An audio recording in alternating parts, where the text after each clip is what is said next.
মানুষ এখন দিন গুনছেন কতদিনে বিজেপি জিতবে। বুধবার নদিয়ার কৃষ্ণনগর জেলা শাসক দফতরে মনোনয়নপত্র জমা দিতে এসে সংবাদ মাধ্যমের মুখোমুখি হয়ে জানালেন নবদ্বীপ বিধানসভার বিজেপি প্রার্থী শ্রুতি শেখর গোস্বামী। সাথে ছিলেন অসংখ্য কর্মী সমর্থক। অন্যদিকে বুধবারের মনোনয়নপত্র জমা দেওয়ার দিনে পুলিশের কড়া নজরদারি ছিল জেলা শাসক দফতরের চারপাশে। বর্ণাঢ্য শোভাযাত্রার মধ্য দিয়ে এদিন মনোনয়নপত্র জমা দেন বিজেপি প্রার্থী। भारत माता की भारत माता की बीजेपी बीजेपी बीजेपी जिंदाबाद बीजेपी बीजेपी जिंदाबाद। আজকে মনোনয়ন জমা দিতে যাচ্ছেন, প্রতিপক্ষ নিয়ে কোনো চিন্তাই নেই। প্রতিপক্ষ তো ধরুন নামে নন্দ সাহা, পুণ্ডরীকাক্ষ সাহা মাননীয় বিধায়ক দাঁড়িয়েছেন নামে, আসলে তো দাঁড়িয়েছেন বিমান কৃষ্ণ সাহা মাননীয় পৌরপতি, উনি দাঁড়িয়েছেন।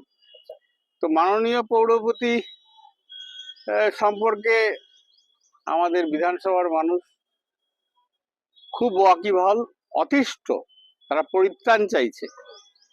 তো সেখান থেকে জয় নিয়ে ভাবছি না, মার্জিনটা কি হবে এটা নিয়ে বিতর্ক থাকতে পারে।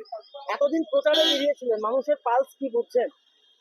দেখুন, প্রার্থীরা হাত জোর করেন, মানুষেরাও তার হাত জোর করে সৌজন্য দেখান, কিন্তু অন্তর থেকে যে হাসিটা বেরিয়ে আসে তার থেকে বোঝা যায় যে মানুষ কি চাইছেন।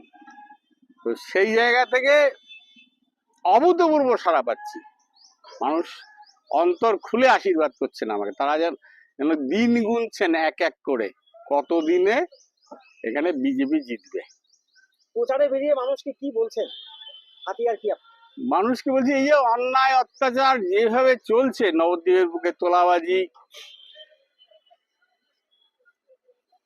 তো এবং তার সঙ্গে সঙ্গে আধ্যাত্মিক, সামাজিক, অর্থনৈতিক সমস্ত দিক থেকে আমাদের ভারতবর্ষ নয়, পশ্চিমবঙ্গ তথা নবদ্বীপ পিছিয়ে পড়ছে।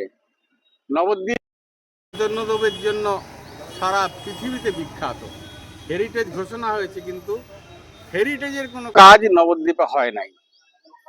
শুধুমাত্র কিছু প্রতিশ্রুতি দিয়ে ভোটের আগে ভোটটা নেওয়া হয়।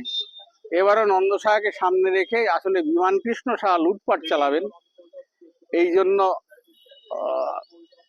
তাকে দাঁড় করানো, এরকম অসুস্থ মানুষকে।